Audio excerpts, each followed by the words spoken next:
Oi gente, tudo bem com vocês? Eu trouxe para o Entrou de Salto Alto de hoje a Júlia Vergueiro. A Júlia é uma das donas e atual presidente do Pelado Real, que é a maior escola de futebol privada do Brasil, apenas para mulheres e meninas. A Júlia contou um pouco sobre o seu negócio e o que representa o futebol na vida dela. Roda a vinheta aí, editor, que ficou muito legal o nosso bate-papo.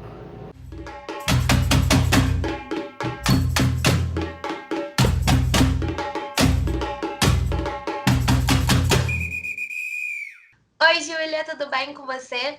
Primeiramente, muito obrigada por aceitar o convite de participar do Entrou de Salto Alto aqui no Que é Impedimento. É muito importante para mim, né, trazer cada vez mais mulheres para a gente mostrar a representatividade da mulher no meio do futebol. Então, muito obrigada.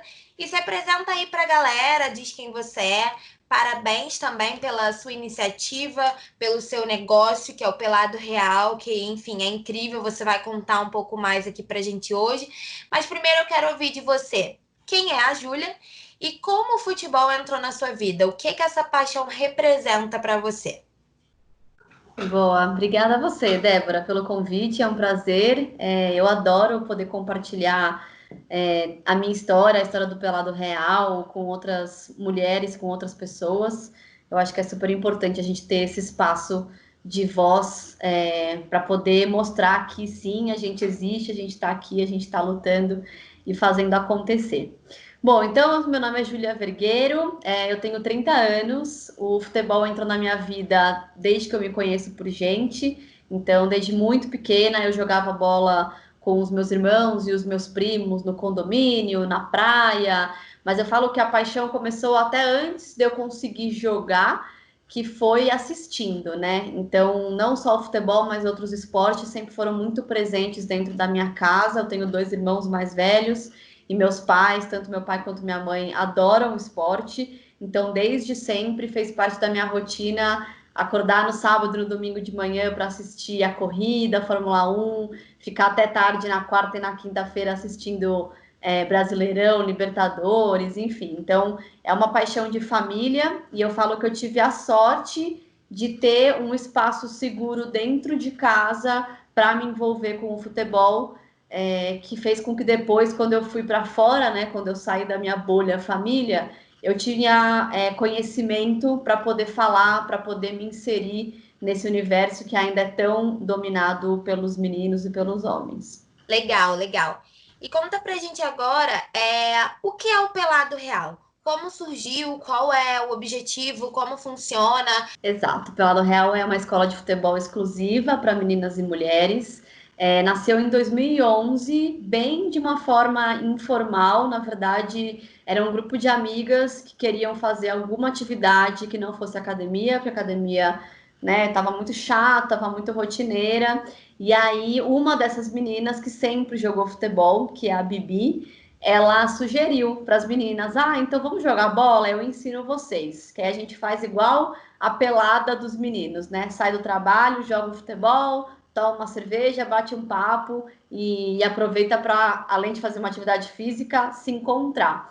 E aí as meninas toparam, mesmo não sabendo jogar bola, então o Pelado Real começou sim com as iniciantes, com as pernas de pau, que a gente brinca, e deu super certo, porque elas enxergaram naquele espaço um momento de lazer, de desestressar, e perceberam que não é preciso saber jogar futebol desde sempre, ser uma craque para poder jogar a nossa pelada, que naquela época e até hoje virou o pelado, que é exatamente por isso o nome, né? O pelado é das mulheres, já que a pelada é dos homens.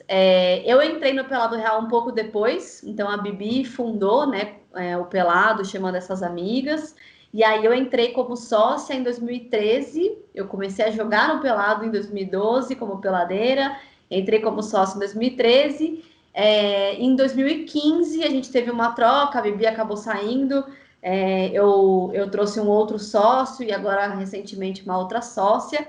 E em 2016 a gente começou as turmas infantis. Então, o Pelado Real surgiu com as adultas, foi crescendo em termos de tamanho e também de proposta, né? Então, além dos treinos, a gente começou a organizar campeonato, viagens, enfim, a gente foi criando uma comunidade para essas mulheres que queriam se encontrar dentro do futebol. E aí, em 2016, a gente começou com as turmas infantis, que foi bem desafiador, a gente nem imaginava que era possível, porque é um outro meio bem diferente, ainda mais a gente que não, eu não sou mãe, né? Então não conhecia o universo infantil.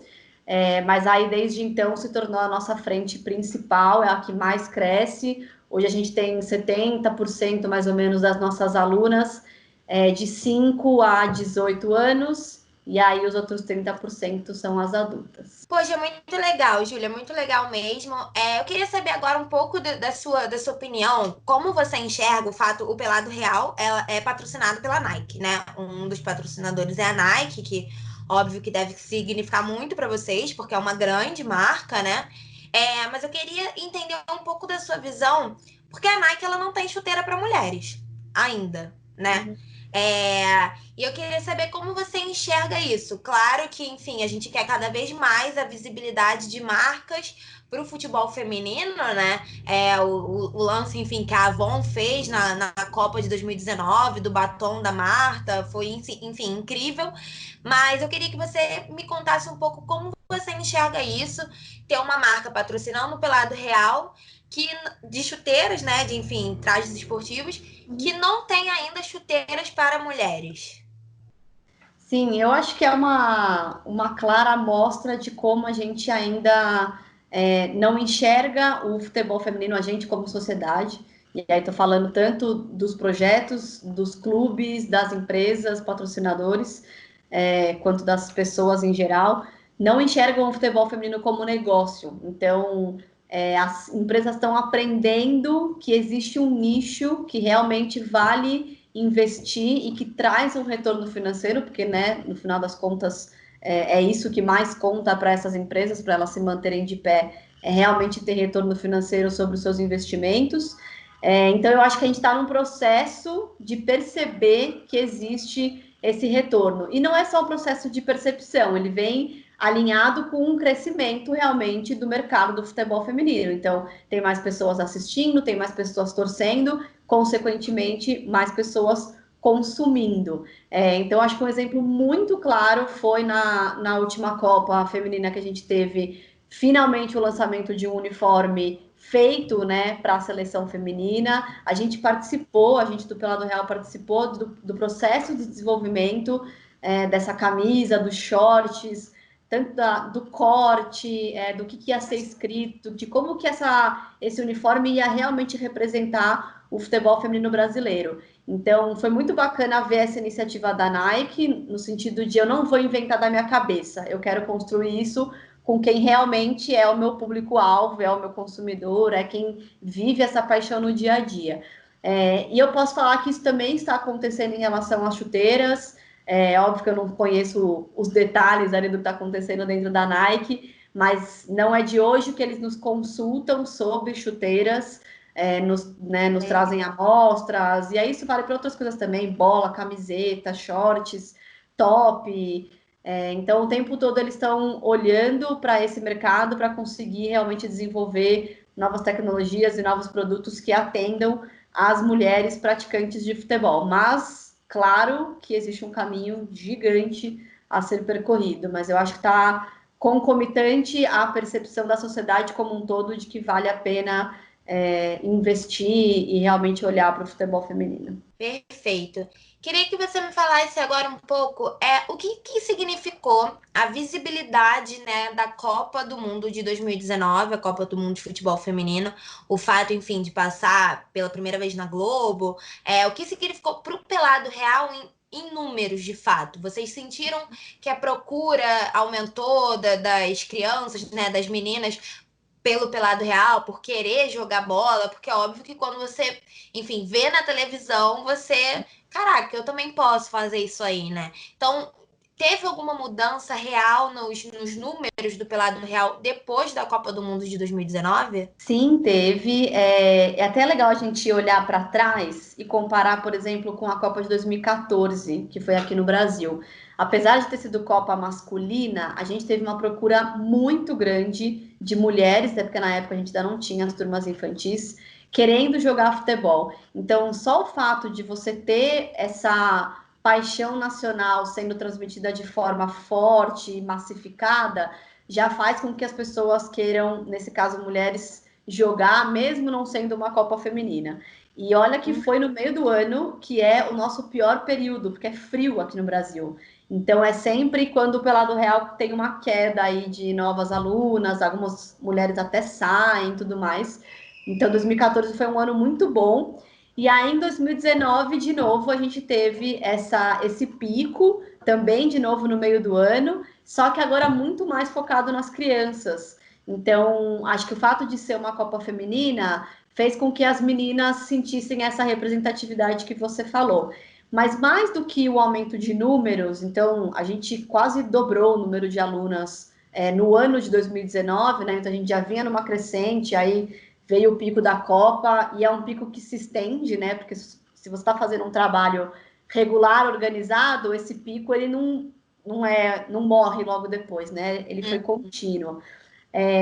Mas acho que mais importante do que isso, foi muito legal ver nessa Copa Feminina a mudança de postura em relação aos pais dessas meninas. Então, eu escutei muito isso e eu sempre conto para as pessoas que os pais, principalmente os homens, pais das meninas, passaram a se orgulhar de ter uma filha que joga futebol. Então, antes era um pouco quase que um motivo de vergonha, uma coisa que eles não comentavam muito. Ah, minha filha joga bola, minha filha gosta de futebol. Mas depois que isso começou a virar tema, né? Então você está na mesa de trabalho, tem alguém comentando, você está no almoço de família, tá passando o jogo, o Galvão Bueno tá falando da Marta, da Cristiane. Isso passou a ser um tema do brasileiro, e não só mais um tema das meninas que jogam bola e dos seus familiares. Saiu dessa bolha.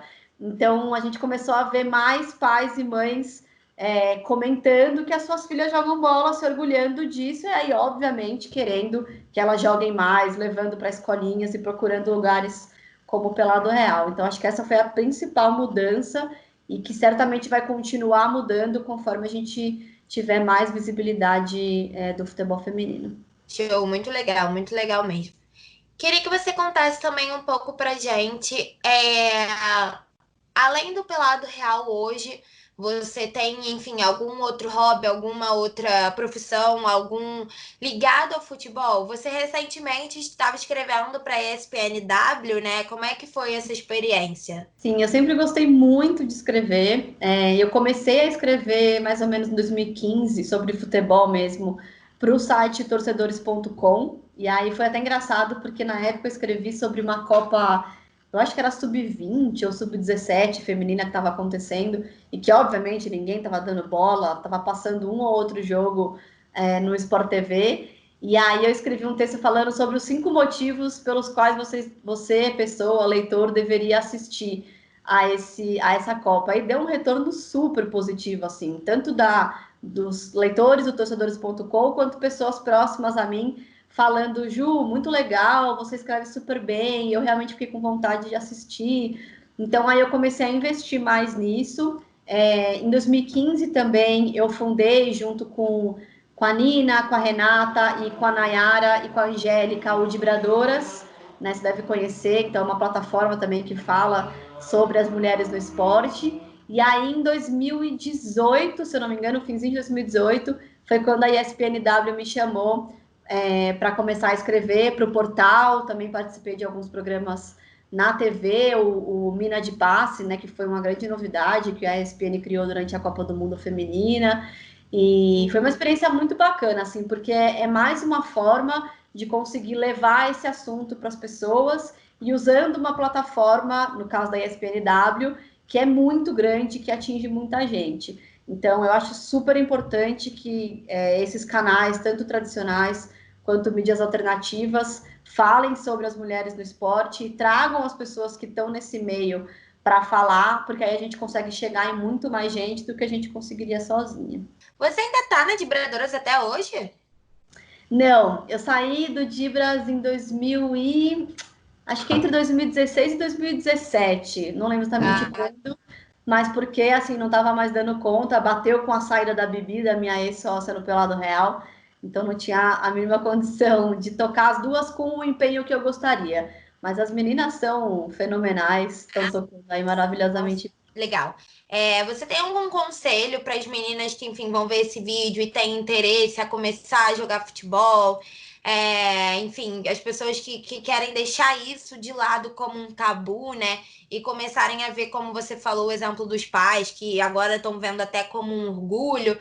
Se você quiser deixar algum conselho, alguma dica, fica à vontade aí. Eu queria passar uma mensagem que eu falo bastante, mas nem sempre tenho a oportunidade de compartilhar em outros canais, que é quão relevante é a gente mostrar que a prática do esporte, não só do futebol, mas de qualquer esporte, pelas meninas é essencial para que elas cresçam e se tornem mulheres independentes, mulheres que realmente vão ter um impacto positivo na nossa sociedade, no Brasil e no mundo. E a gente precisa reforçar isso principalmente para os pais e mães, porque no final do dia são eles que tomam a decisão se a filha vai ou não praticar um esporte. E aqui no Brasil a gente ainda enxerga esporte e educação de uma forma muito separada, quase que excludente, sendo que na verdade eles são super complementares. Então, pais, mães, tenham certeza que se a sua filha praticar futebol ou qualquer outro esporte, isso vai ser super importante na formação dela.